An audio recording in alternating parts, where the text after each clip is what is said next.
The day's finally come where we can actually harvest our olives. We're Debbie and Stain, and this is our Italian destiny. As you may know, last year when we bought the house, we had big plans to have a little harvest party. Turned out that the previous owner still wanted to harvest the trees on this property, but this year, they're all ours. The first step of the harvesting process is to make sure you can capture the olives and they don't just fly everywhere. For that, they sell over here these nets. We got 2 of them this year. And the net comes with a slit in the middle so you can hug it sort of around the tree. So let's put it up and see.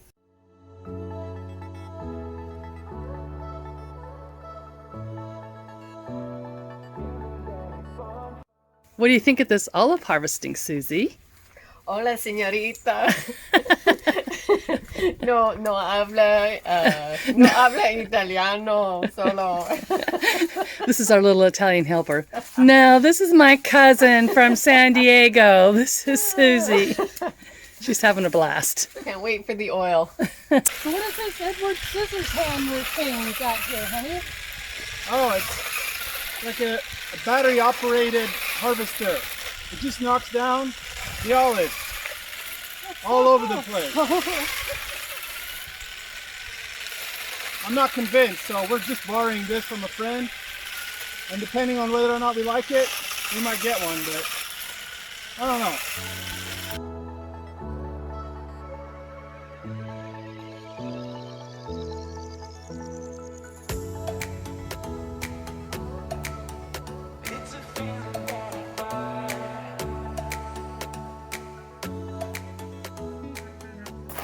What's the food plan? It's all great to pick olives, but we gotta have a lunch and a dinner plan. Dinner Gotcha. plan set. Lunch, TBD. What time is dinner? Oh, 7:30. Okay.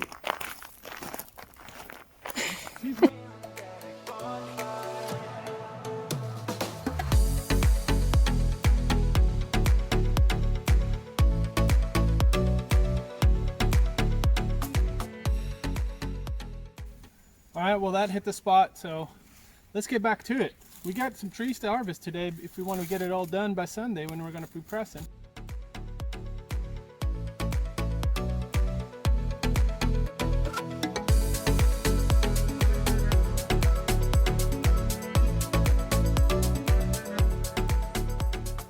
I wanted to talk to you about a few more of the tools that we're using.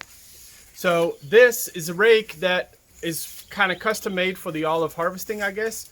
You can just buy these little yellow things and then a pole, so you can make it whatever length you desire. And it helps with reaching those higher up olives that otherwise may get left unpicked. So we got ourselves 3 of these. You don't have to worry about any batteries or anything, so nice and easy. I just want to make sure I hit her in the head somehow. You might be wondering what time of the year you got to harvest. Well, this video should be coming out in a couple weeks, I guess, but it's the end of October.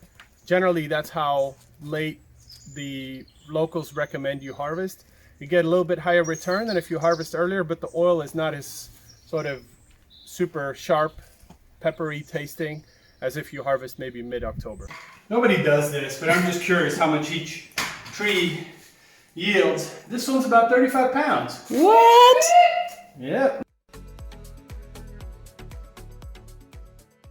We recently acquired another piece of land. We're maybe 200 yards from our house here, 250.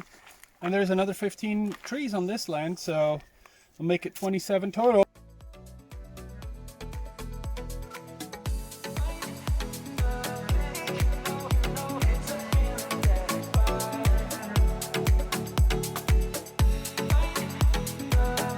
I see it now. So you're actually carrying a corner for the top. I am. I was mistaken. Doesn't happen very often, like almost never. But this time.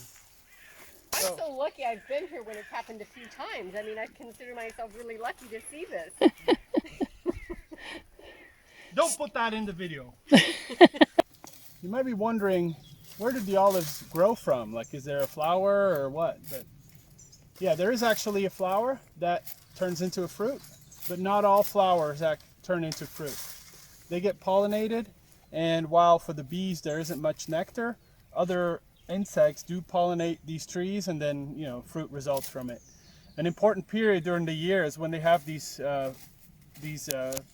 flowers on there, and that's when it's important that there's some moisture, because the better the moisture is, or the better the moisture levels are, then the more flowers turn into fruit.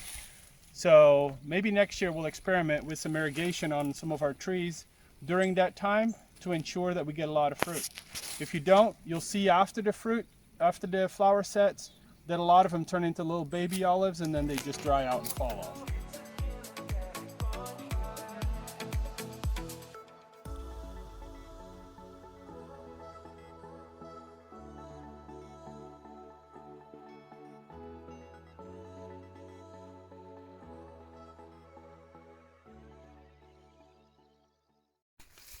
Look at that.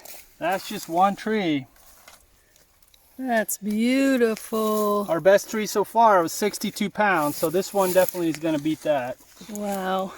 Look at that. Whoop, whoop. What are you doing way up there? Trying to pick this one, but it's very scattered and it's way high because this land is sloping down. Yeah. So a long rake goes a long way, but not all the way, it seems. So sometimes you just got to get up in the tree. Yeah, this is also how you prune them. So you're supposed to be pruning these trees with like a glass, almost like a, I don't know, round and open in the middle, so that the air or the light can get inside. And on the inner branches there are no olives usually.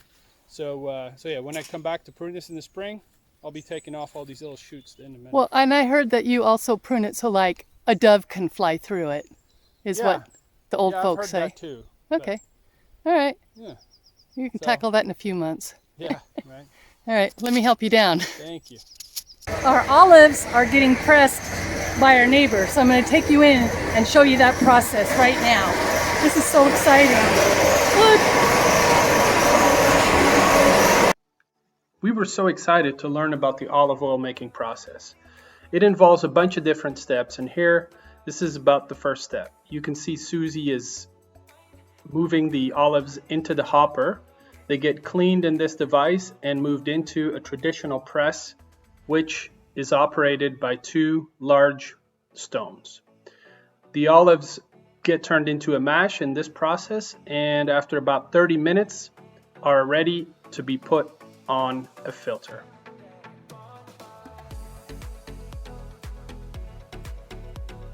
Once mashed, the product is then put on a filter like this and stacked on top of one another before it goes into the next step of the process. This is halfway done. Homemade wine. Grazie.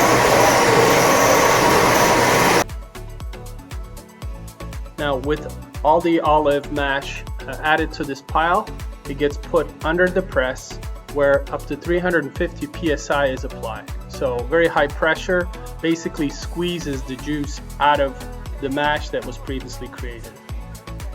This juice then flows in the back and next gets pumped into the centrifuge.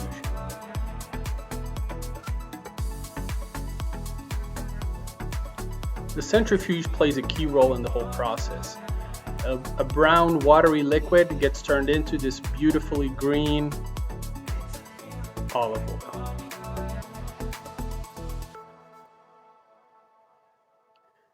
The tradition here is that you actually taste it right from the centrifuge. Well, we hope you enjoyed today's video where we showed you the process of picking the olives and then the processing of the olives into oil.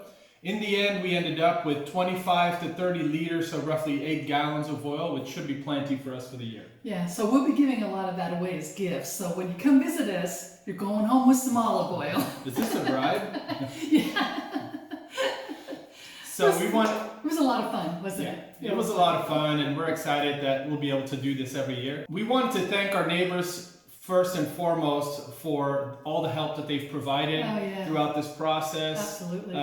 From kind of guidance when to pick the olives, what to look for, to helping explain to us the process and processing our olives in the end. So without them, this would have been a very different experience. Yeah, because normally you go to the frittoio and horror stories are the cost to have your olives pressed is really, really high, like almost 100 euros or more, can be more. And it was taking hours for people to get their olives processed, like 8 hours.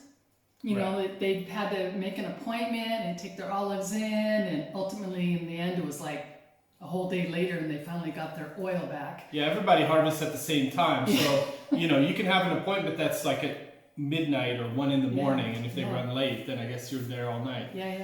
But yeah, it's a bit challenging to organize all that. So for us, thankfully, we didn't have to deal with any of that. Yeah, so that was fun. That was more exciting, drinking our neighbor's homemade wine and watching our olives go from, you know, in the hopper through the process and come out as oil, which was really fascinating. So anyways, we hope you enjoyed this video. And you will stick around. We'll still have some more things to show you, what we're doing to the house, how our lives go. Maybe the day in the life of Stain and Debbie. What do you think? That's something. Go to the market, you know. So leave some comments down below. Tell us what you'd like to see if you enjoyed this video. Also hit that big like button right there because that really helps a lot. And subscribe. Yep. Oh, and one last thing. Thank you, Susie, as well. Oh, yeah. Thank you, Susie. We miss you. She was a trooper. She was the one that was really doing the hardest work. Yeah, she was the working hard. So.